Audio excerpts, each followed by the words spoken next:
कब्जे लाइव देख रहे हैं आप। जमुई सांसद चिराग पासवान और उनके चाचा शाह केंद्रीय मंत्री पशुपति कुमार पारस के बीच हाजीपुर लोकसभा सीट को लेकर तानातनी जारी है। हाल ही में जमुई में चिराग पासवान ने मीडिया को बयान देते हुए कहा था कि हाजीपुर सीट से 2024 के चुनाव में अगर उनकी मां लड़ती हैं तो राह आसान हो जाएगी। इस बीच जी हाँ, बात चाचा भतीजे के बीच थी, लड़ाई उनके बीच था, लेकिन अगर चिराग की मां लड़ती हैं तो उनके हिसाब से राह आसान हो जाएगी। इस बीच पशुपति कुमार पारस ने चिराग पासवान के इस बयान पर प्रतिक्रिया देते हुए पत्ता खोल दिया है कि अगर ऐसा हुआ तो वो जमुई से कौन सा खेल कर सकते हैं। पशुपति जी हाँ, उन्होंने कहा कि अगर ऐसा हो गया तो वो जमुई से खेल कर सकते हैं। पशुपति कुमार पारस शुक्रवार 13 अक्टूबर को अपने संसदीय क्षेत्र हाजीपुर पहुंचे थे। सर्किट हाउस में मीडिया से बातचीत के दौरान उन्होंने बड़ा बयान दिया और कहा कि चिराग पासवान एनडीए में हैं तो बात माने, नहीं तो बिहार की 44 लोकसभा सीटों पर लड़े।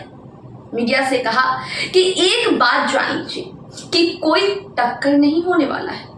जी हाँ, अभी तक आप सोच रहे होंगे कि चाचा भतीजे आमने सामने हैं तो टक्कर होगा, लड़ाई होगी, लेकिन उन्होंने साफ कर दिया कि आप एक बात समझ लीजिए कि कोई टक्कर नहीं होने वाला है। एनडीए के हम साथी सदस्य हैं। कल वो चिराग पासवान की तरफ इशारा करते हुए कहा कि कल वो एनडीए में होंगे या नहीं इसकी भी कोई गारंटी नहीं है। मैं हाजीपुर से लड़ूंगा, दर्जनों बार कह चुका हूं। इसके बाद जिसको जहां से लड़ना है, ताकत आजमाइश करना है, कर ले, ताकत आजमा कर देख ले। पशुपति कुमार पारस ने चिराग पासवान पर हमला करते हुए कहा कि सब कोई स्वतंत्र है। जब तुम हाजीपुर से अपनी मां को लड़वा सकते हो तो हम भी जमुई से किसी को लड़वा सकते हैं। बात तो सही है, सबको अपना अधिकार है, समान है, कर सकता है वो। उसी के परिवार से किसी को लड़वा देंगे। जी हाँ, पशुपति ने कहा कि अगर तुम अपनी मां को लड़वाओगे यहाँ से तो हम जमुई से तुम्हारे ही परिवार से किसी को लड़वा देंगे, उसी की मां या बहन को लड़वा देंगे। बता दें कि पशुपति कुमार पारस का चिराग की पहली मां और बहन की तरफ इशारा था। रामविलास पासवान की पहली पत्नी का नाम राजकुमारी है।